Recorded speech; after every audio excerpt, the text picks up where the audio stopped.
একেবারেই সমসাময়িক কিছু ইস্যু।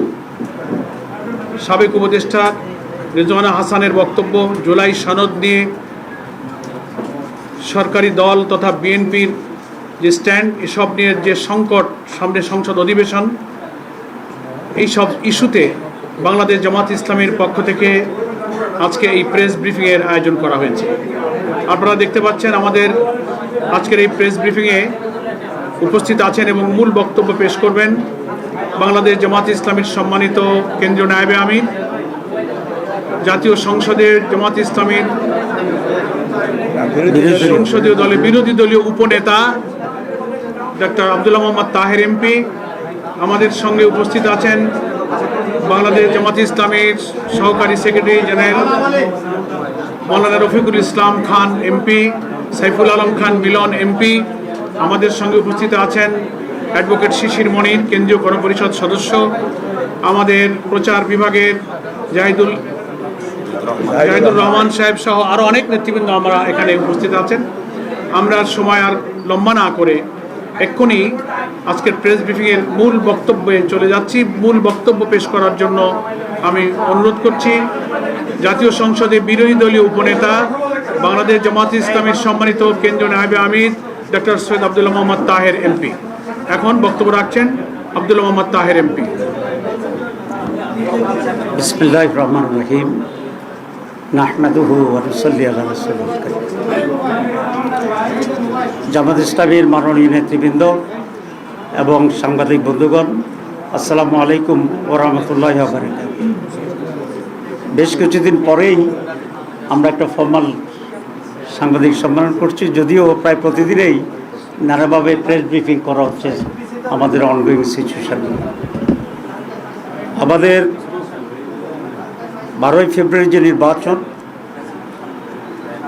সেটি বাহ্যিকভাবে মোটামুটি অ্যাকসেপ্টেবল একটা নির্বাচন, কিন্তু সময় যেতে যেতেই সেদিন সন্ধ্যা থেকে খবর আসছিল যে নানা জায়গায় কেন্দ্র দখল হয়েছে, জাল ভোট দেওয়া হয়েছে, আমাদের এজেন্টদেরকে জোর করে বের করে দেওয়া হয়েছে, অনেক জায়গায় এজেন্টদেরকে শুরু থেকে ঢুকতে দেওয়া হয়নি, এবং প্রিসাইডিং অফিসার এবং তাদের এজেন্টের যোগসাজশে ব্যালট কাটা হয়েছে। ব্যাপক অনিয়মের খবর আমাদের কাছে আসছিল এবং আমরা সেটি আপনাদেরকে জানিয়েছি। প্রায় 53টি আসনে আমরা অফিসিয়ালি আমাদের অভিযোগ দাখিল করেছি এবং সেই ভিত্তিতে ফার্দার আইনি যে লড়াই, সেই লড়াই অব্যাহত আমরা রাখছি এবং রাখব। কিন্তু গতকালকে আমরা একটা রাজসাক্ষী পেয়েছি। সেই রাজসাক্ষীর নাম হচ্ছে সাবেক উপদেষ্টা অধ্যাপিকা রিজওয়ানা, অ্যাডভোকেট রিজওয়ানা। তিনি একটা সাংবাদিকের সাথে কথা বলে এটা প্রকাশ করেছেন যে আমরা যারা তার ভাষায় নারীদের উপযুক্ত অধিকারকে নিশ্চিত করতে পারে নাই, তারা বিরোধী দলে থাকলেও আমরা কিন্তু তাদেরকে মূলধারা বা প্রধান শক্তি হিসাবে আমরা আসতে দিই নাই। তাহলে বোঝা যায় আমরা যে ইলেকশন ইঞ্জিনিয়ারের যে কথা আসছিল বা আসছে, সেটাকেই উনি নিজেই স্বীকার করে রাজসাক্ষী হয়েছেন। আমরা এখন এটাকে জানতে চাই ওনার কাছে বা তৎকালীন তত্ত্বাবধায়ক সরকারের কাছে এবং আজকের সরকারের কাছে, যে তারা তাদের যোগসাজশে কি ইঞ্জিনিয়ারিংয়ের মাধ্যমে বাংলাদেশ জামাত ইসলামীকে মূলধারা বা প্রধান দল হিসাবে মেজরিটি পেতে তারা বাধাগ্রস্ত করেছে এবং সেটাতে দেয় নাই। এবং আমরা এটাও জানতে চাই মাননীয় সাবেক উপদেষ্টার কাছে যে ইঞ্জিনিয়ারিংয়ে ওনার সাথে আর কারা কারা জড়িত ছিল, পুরা গভর্নমেন্ট ছিল নাকি গভর্নমেন্টের একটি শক্তিশালী অংশ ছিল যারা নির্বাচনকে প্রভাবিত করেছে, এবং তাদের ডিজাইন অনুসারে সেখানে ডিসি, এসপি, টিওনো, ওসি, প্রিসাইডিং অফিসার ইত্যাদি নিয়োগ করে আইনশৃঙ্খলা পরিস্থিতির লোকদেরকে নিয়ন্ত্রণ করে তারা তাদের এই কাঙ্ক্ষিত যে সংখ্যা, সেই সংখ্যায় একটি দলকে জিতানোর জন্য তারা ব্যবস্থা গ্রহণ করেছিল। জাতির কাছে এটা স্পষ্ট করতে হবে এবং আমি এই সরকারের কাছে দাবি জানাবো রিজওয়ানা আহমেদকে, তারা রিজওয়ানা হাসানকে তারা কিভাবে জিজ্ঞাসাবাদের আওতায় আনবেন এবং আওতায় এনে তার কাছ থেকে পরিষ্কার যে সিচুয়েশন তিনি তৈরি করেছিলেন সে সম্পর্কে ওনারা জানবেন, আমাদেরকে জানাবেন, দেশবাসীর কাছেও এটা পরিষ্কার করবেন। আমরা নির্বাচনের আগেও কয়েকজন উপদেষ্টার ব্যাপারে অভিযোগ এনেছিলাম এবং আপনারা দেখেছেন ইন্টারিম গভর্নমেন্ট নিজেকে তত্ত্বাবধায়ক সরকারের সমপর্যায়ে নিরপেক্ষ সরকার হিসেবেই প্রতিবাদ করেছিল এবং সে ভূমিকায় তারা আছে সেটা তারা বলার চেষ্টা করেছিল। এবং একটি নীতিগত কথা ছিল যে ইন্টারিম গভর্নমেন্টে যারা দায়িত্বে থাকছেন উপদেষ্টা হিসাবে তারা কোনো সরকারে দলীয় সরকারে তারা কোনো ধরনের অংশগ্রহণ করবেন না, কোনো মন্ত্রিত্ব গ্রহণ করবেন না। কিন্তু শুরু থেকেই আমরা একজন ব্যক্তিকে ইন্টারিম গভর্নমেন্টের যিনি আমাদের প্রতিরক্ষা উপদেষ্টা ছিলেন তিনি প্রথম দিনেই খলিলুর রহমান সাহেব পররাষ্ট্রমন্ত্রী হিসেবে শপথ গ্রহণ করছেন, যেটা তিনি তার আগের শপথের পরিপন্থী কাজ করেছেন। এখানে এটা স্পষ্ট যে খলিলুর রহমান ছিল লন্ডন কনস্পিরেসির প্রধান হোতা এবং সেখান থেকে তিনি সরকারকে মোটিভেট করে ষড়যন্ত্র করে বর্তমান যারা সরকারে আছেন তাদেরকে সুবিধা দেওয়ার জন্যই উনি অব্যাহতভাবে কাজ করেছিলেন এবং তার সেই কাজের পুরস্কার হিসাবেই উনি পররাষ্ট্রমন্ত্রীর এই রিওয়ার্ডটা উনি পেয়েছেন।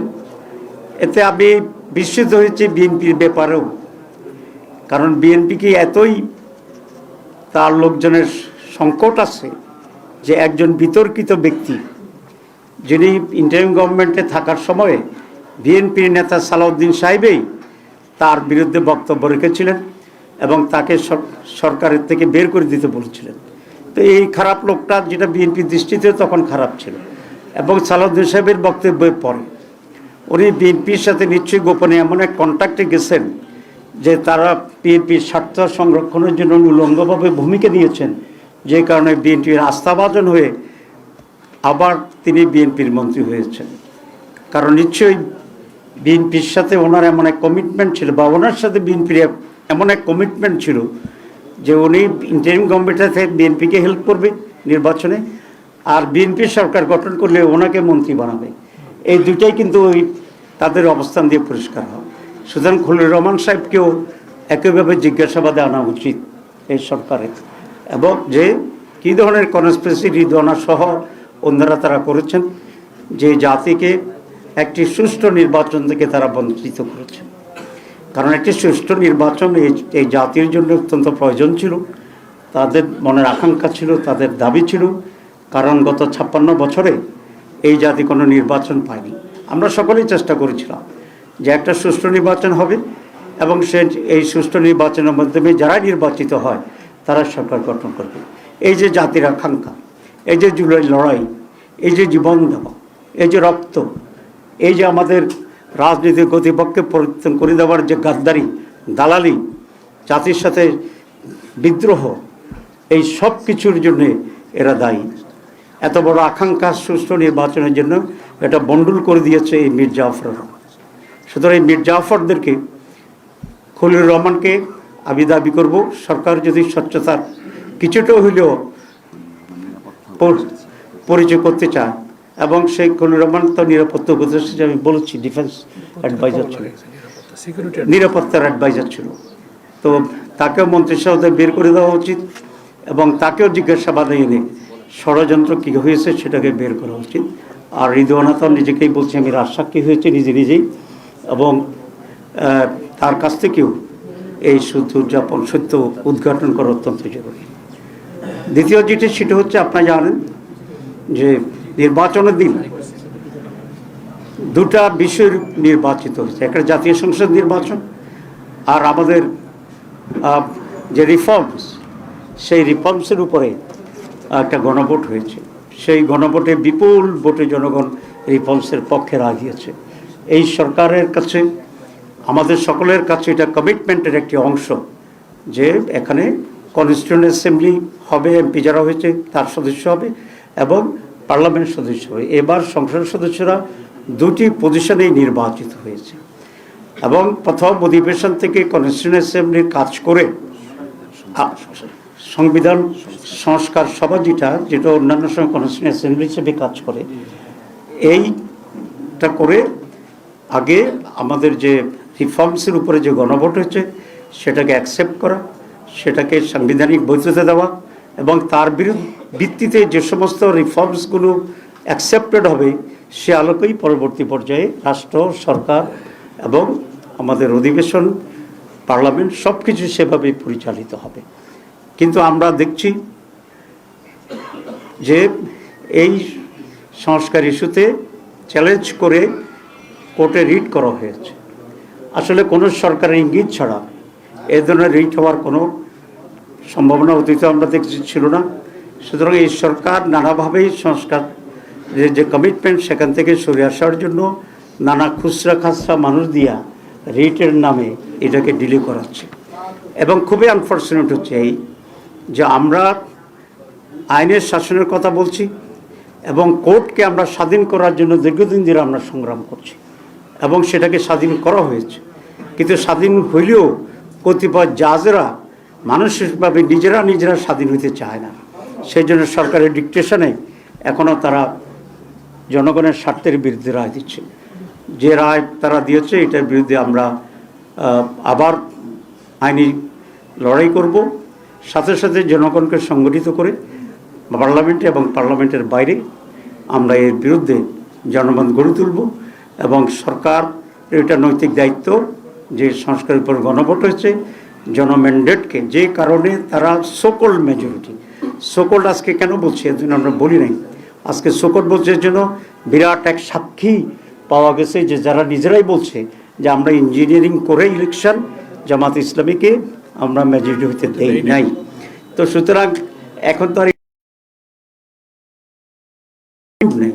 তো সোকল্ড মেজরিটি পাওয়ার পরে তারা গভর্নমেন্ট ফর্ম করার পরে তাদের এটা দায়িত্ব যে রিফর্মস প্রস্তাবনার উপরে যে গণভোট হয়েছে, যে কারণে বেশি ভোট পাওয়ার দাবি করে তারা সরকার গঠন করছে, তাদের নৈতিক যে অবস্থান সেই কারণে বেশি ভোটে গণভোট জিতার কারণে এটাকে ইমপ্লিমেন্ট করা গণতন্ত্রের দাবি, নৈতিকতার দাবি এবং জনমতেরকে সম্মান করার, শ্রদ্ধা করার দাবি। সেজন্য আমরা মনে করি যে পার্লামেন্ট 12 তারিখে বসছে, সেদিন থেকেই তারা এই রিফর্মস যে আমাদের প্রস্তাবনা গণভোটের মাধ্যমে যেটা অ্যাপ্রুভ হয়েছে সেটা বাস্তবায়নের জন্য তারা সঠিক উদ্যোগ নেবেন। কিন্তু আমরা বিগিনিংয়ে দেখেছি তারা শপথ নেন নাই। দুটো শপথ ছিল, একটা হচ্ছে পার্লামেন্ট মেম্বার হিসাবে আর একটা হচ্ছে সংবিধান সংস্কার পরিষদের শপথ নেওয়ার পরে। আমরা দুটো নিয়েছি, আমরা আমাদের কমিটমেন্টের উপরে অনড় আছি আমরা এবং ভবিষ্যতে আমরা থাকবো। আমরা কেন নিয়েছি এই জন্য এটা আমি বলেছি যে তারা রুলস করতেছে যে আমরা কেন নিয়েছি আদালতের শপথ, সেটার জন্য তারা আদালতে গিয়েছে। আদালতকে তারা ব্যবহার তারা অবজ্ঞা করার জন্য একটি ষড়যন্ত্রের ভিতরে দিয়ে চলছে। আমরা এটি নিন্দা করছি এবং আমরা আশা করি গণভোটের রায়কে সকলেই মেনে নিই, আমরা সংস্কারকে গ্রহণ করব পরিপূর্ণভাবে এবং সে আলোকেই এই সরকার দেশ পরিচালনা করবে। আমরা সর্বাত্মকভাবে সহযোগিতা করব। স্বাক্ষরকারী দল হিসেবে অঙ্গীকারও তারা পূর্ণ করছে। হ্যাঁ, জুলাই সনদের স্বাক্ষরকারী যে দল সেখানে এখানে আছে, আপনার দেখি এটা কত 3-2 এই দুইটা একটু সময় দিন। এখানে একটাতে আছে জুলাই জাতীয় সনদ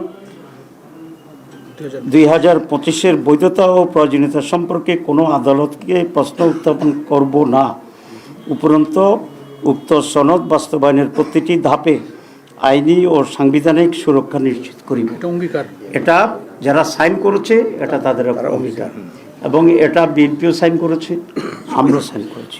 সুতরাং এটা যদি বিএনপি না করে তাহলে তাদের এই অঙ্গীকারের সুস্পষ্ট ব্যর্থ হবে। 2 নম্বরে আছে যেহেতু জনগণ এই রাষ্ট্রের মালিক, তাদের অভিপ্রায় সর্বোচ্চ আইন এবং গণতান্ত্রিক ব্যবস্থায় সাধারণত জনগণের অভিপ্রায় প্রতিফলিত হয় রাজনৈতিক দলের মাধ্যমে। সেহেতু রাজনৈতিক দল ও জোটসমূহ সম্মিলিতভাবে গণতন্ত্র প্রতিষ্ঠার দীর্ঘ সংগ্রাম করেছে বিধায় এই সনদ পূর্ণাঙ্গভাবে সংবিধানের তফসিল হিসাবে যা যথোপযুক্তভাবে সংযুক্ত করিব। মানে সংবিধানের সংযুক্ত করার ব্যাপারেও কমিটমেন্ট করেছে এবং we sign in that referendum clause. তো এটাও সেখানে ব্যর্থ ঘটছে। 3 নম্বর পয়েন্ট হচ্ছে, আমরা আশা করেছিলাম এই নির্বাচনের পরে দেশের শান্তি শৃঙ্খলার উন্নতি হবে। একদিনের স্বপ্ন হবে এটা আমরা মনে করি না, বাট ডেভেলপ হতে থাকবে। কিন্তু আপনারা দেখছেন ইতিমধ্যে বেশ কিছু লোক হত্যার শিকার হয়েছে, বিভিন্ন জায়গায় আগুন জ্বালিয়ে বাড়িঘর জ্বালিয়ে দেওয়া হচ্ছে, বাড়িঘর ভাঙচুর করা হচ্ছে, ধর্ষণের শিকার হচ্ছে।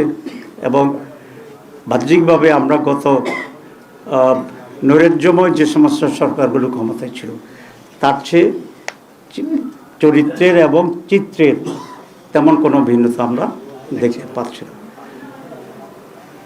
বিরোধী দলের লোকেরা যেখানে ভোট দিয়েছে, বেশি আমাদেরকে ভোট দিয়েছে, সে সমস্ত জায়গায় তারা হামলা করতেছে, হুমকি দিচ্ছে এবং জনজীবনকে নিরাপত্তাহীন করে তুলছে।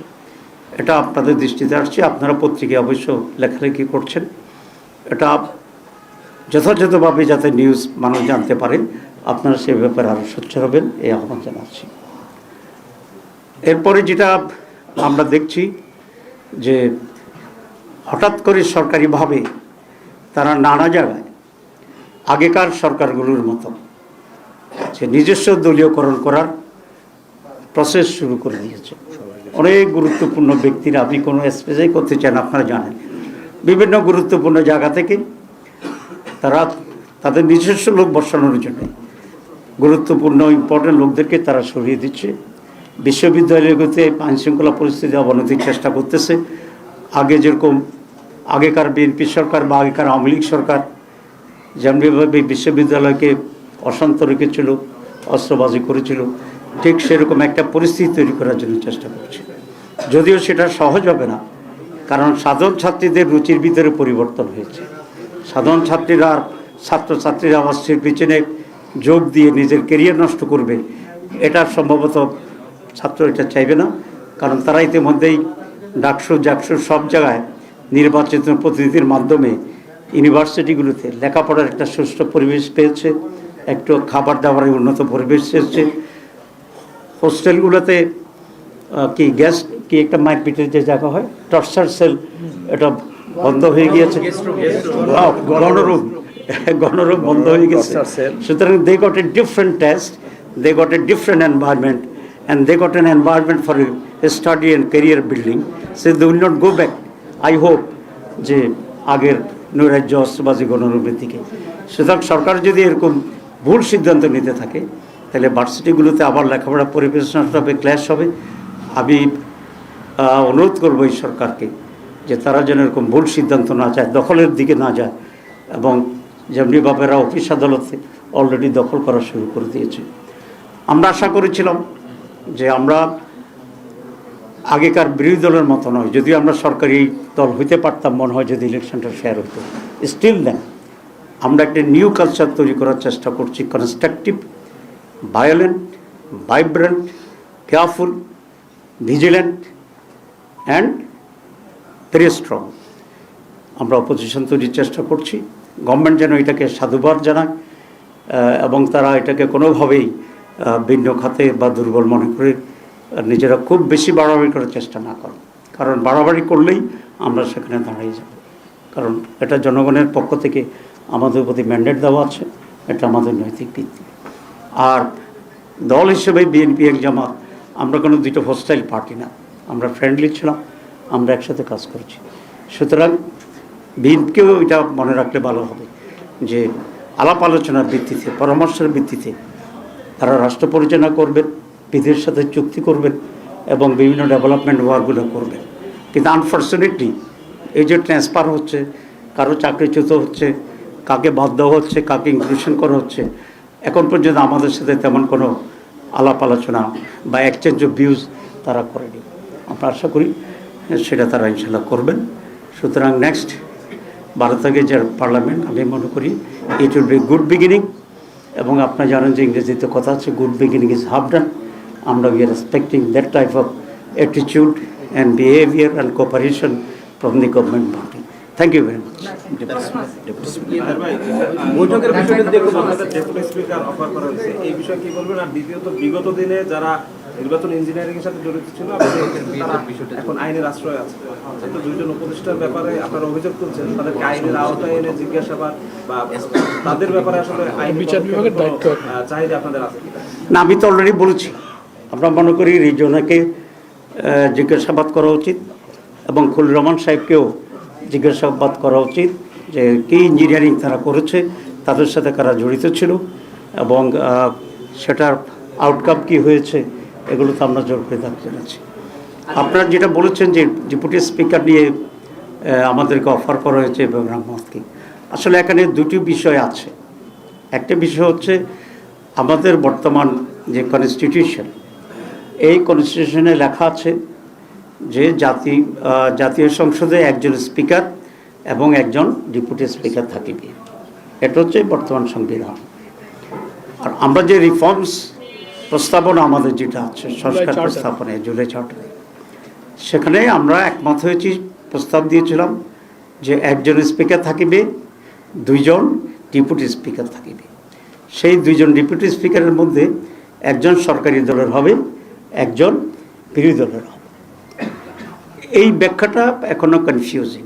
যদি এমন হয় সরকার বর্তমান সংবিধানের আওতায় যে একজন স্পিকার হবে সরকারের কাছ থেকে, আর যে একজন ডেপুটি স্পিকার আছে এটা তারা বিরোধী দলকে অফার করবে, সেই ক্ষেত্রে বিষয়টা কী হয় আমরা বিবেচনা করে দেখব। তবে সেই জন্যে তাদের কাছ থেকে আমাদেরকে অফিসিয়ালি লিখিত প্রস্তাব পাওয়া জরুরি।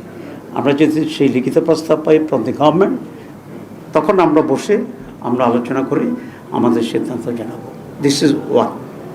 সেকেন্ড হচ্ছে জুলাই সনদের আওতায় যে একজন স্পিকার, দুইজন ডেপুটি স্পিকার থাকবে। তো এটা যদি তারা মনে করেন যে ওই জুলাই সনদের অংশ হিসাবে একজন ডেপুটি স্পিকার আমাদের দিবে, একজন তাদের থাকবে, তাহলে এটার কোনো বৈধতা নাই, আনলেস যে রিফর্মসের গণভোটের যে রিফর্মসের টোটাল যেটা আছে এটার বাস্তবায়ন না হওয়া পর্যন্ত। তো সেটা টোটাল বাস্তবায়ন হইলে যদি দুইজন হয়, একজন আমাদেরকে অফার করে, তখন আমরা আইনি ভিত্তিটা পর্যালোচনা করে সেটা আমরা দেখব। সুতরাং এখানে দুটো অংশ আমি আবার রিপিট করছি টু বি ভেরি ক্লিয়ার। একটা হচ্ছে বর্তমান সংবিধানের আওতায় একজন স্পিকার থাকিবে, একজন ডেপুটি স্পিকার থাকিবে। সেক্ষেত্রে স্পিকার সরকারি দল নেবে এবং আমাদেরকে ডেপুটি স্পিকার অফার করবে। এখানে আইনের খুব বেশি ব্যর্থ নেই, তবে সেক্ষেত্রে আমরা মনে করি সরকার আমাদেরকে লিখিত প্রস্তাব দিলে আমরা বিষয়টা নিয়ে পর্যালোচনা করে আমাদের সিদ্ধান্ত জানাবো। আর যদি দ্বিতীয়টি হয় যে তারা দুইজন ডেপুটি স্পিকার, এর ভিতরে একজন আমাদের কিন্তু একজন আমাদেরকে দেবে না, এটার বৈধতার কোনো সুযোগ নেই। এ ধরনের প্রস্তাবের তো আমাদের গ্রহণ করার কোনো প্রশ্নই আসে না। বরং আমাদের দাবি থাকবে যে জুলাই চার্টারকে পূর্ণাঙ্গভাবে বাস্তবায়নের উদ্যোগ নিয়ে এটাকে যদি আইনি ভিত্তি দেওয়া হয়, সংবিধান ইনক্লুড করা হয়, তখন দুইজনের স্পিকার আইনসম্মত হবে, সংবিধান সম্মত হবে এবং একটি বিরোধী দলকে দিলে, একজন সরকার নিলে এই আইনি ভিত্তি হবে, তখন এটা বিবেচনা করা হবে। Unless it has no legal basis, এটা করা যাবে না। আর প্রথমটা আমি বলেছি, সরকার যদি আমাদেরকে লিখিত প্রস্তাব দেয় তখন আমরা এটা বসে বিবেচনা করব এটা নিয়ে কী করা যায়। কোনো একজন ব্যক্তি বা মন্ত্রী মৌখিকভাবে বললে বা সাংবাদিককে বললে এটাতে তো রেসপন্ড করা difficult. We need official proposal.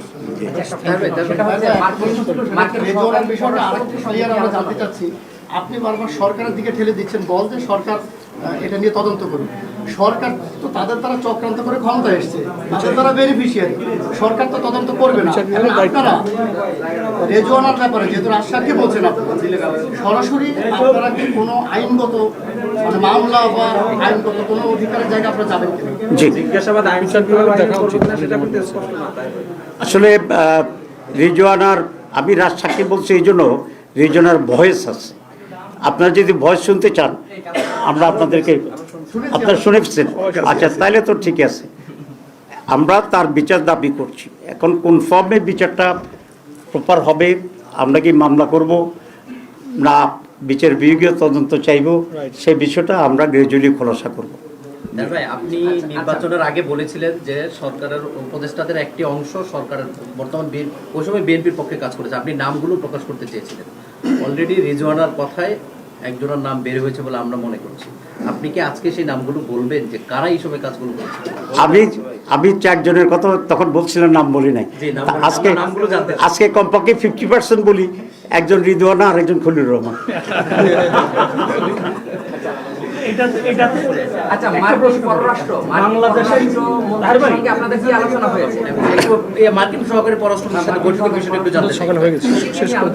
জি, মার্কিন সহকারী পররাষ্ট্র মন্ত্রীর সাথে আজকে আমাদের কথা হয়েছে। আমরা 5 জনের একটা টিম গিয়েছিলাম সেখানে। তাদের সাথে বাংলাদেশ এবং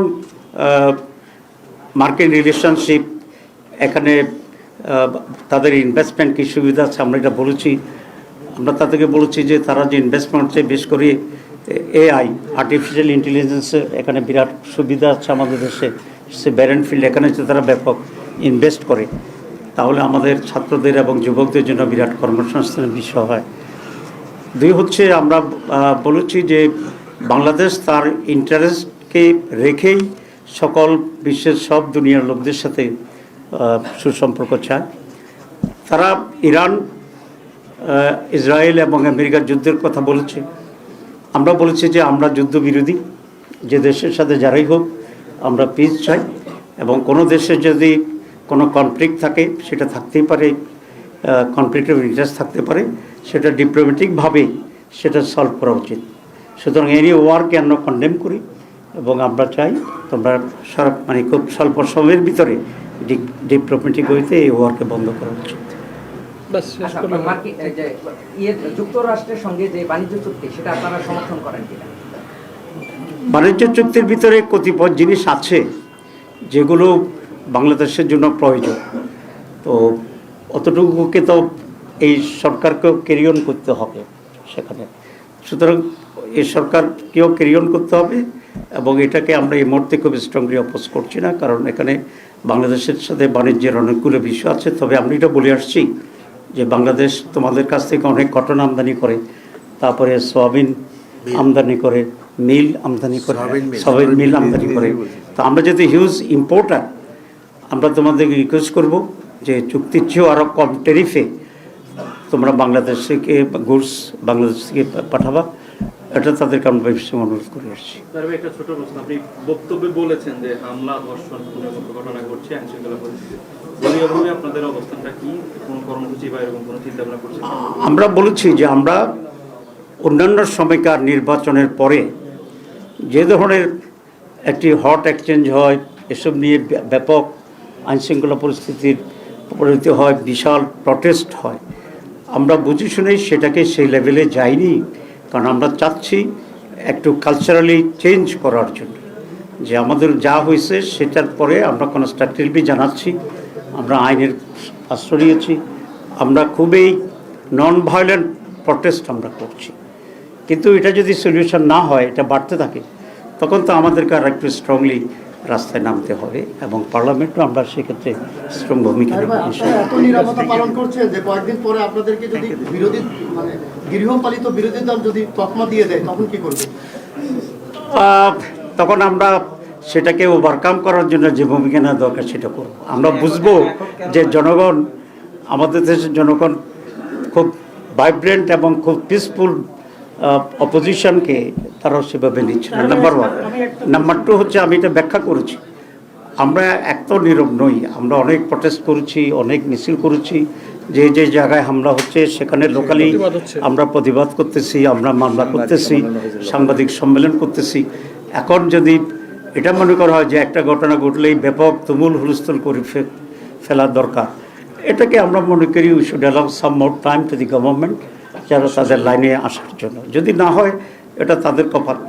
2 নম্বর কথা আপনাদের মনে রাখতে হবে যে Jamaat Islami, after all this rigging, এ সমস্ত রিগিংয়ের পরে ব্যালট পেপারে আমাদের ঢুকতে না দেওয়ার পরেও আমরা হিউজ ভোট পেয়েছি, যেটা সম্মিলিতভাবে অলমোস্ট মোর দেন 40%।